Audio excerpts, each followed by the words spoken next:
पूरी सपाटल पावे रे सखी बिहौती हमारा चोली में। दिस इज वीडियो है एंटरटेनमेंट मनोरंजन के लिए बनाया गया है। कृपया दिल और दिमाग पर ना ले, नहीं तो वीडियो देखने में मजा नहीं आएगा।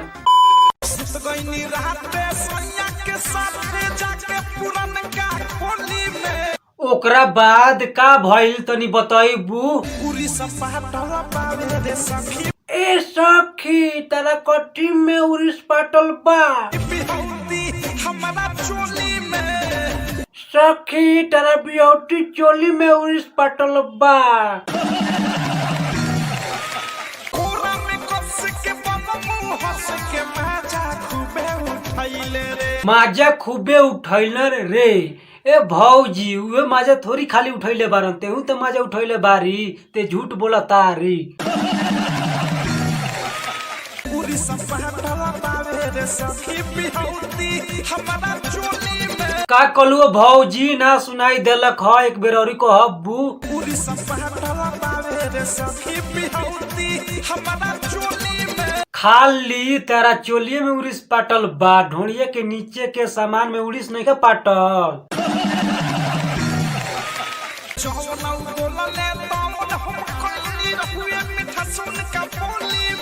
मेहरारू के फरज भौजी तू बढ़िया से निभैले बारू। ए राजा जी हटी ना, ए बड़ा मन नहीं का करत।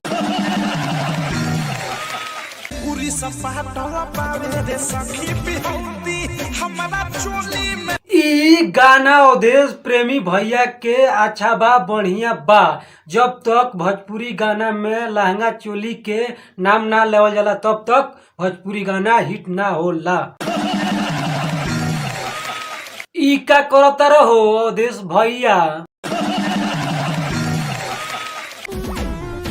ई मैडम अपन सेक्सी फिगर देखा के पवन भैया से गोली चलवाई का।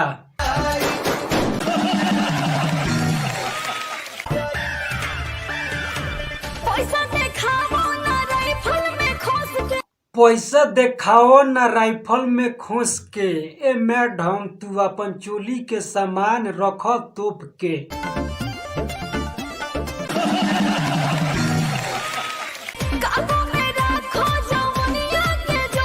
ए मैडम एंगे डांस करबू नु तो गोली चल जाई।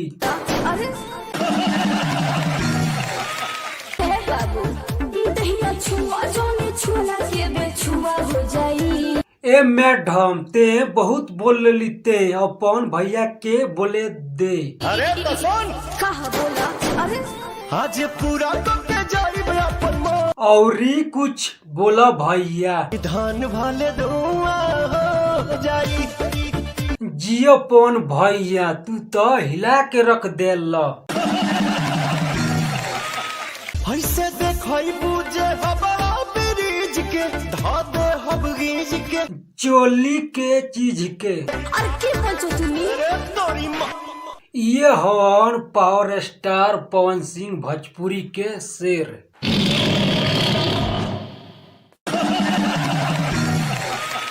अरे नाच देखी आइल बारो देख बैठ के। ए बंगाल वाली माल एगो चुम्मा दो ना। ढेर जोनी बोला बापू हम से बैठ के। अब तू भाव खाए लगलू। वही टाइट बाजा वाले पाछे फुबारा हो जाई। जब तू अलुआ के सब्जी खैबू तो तहार पीछे के सामान पूरा होकबे करी। आज पूरा करके जाई अपन मोर की धान भाले दुआ हो जाई।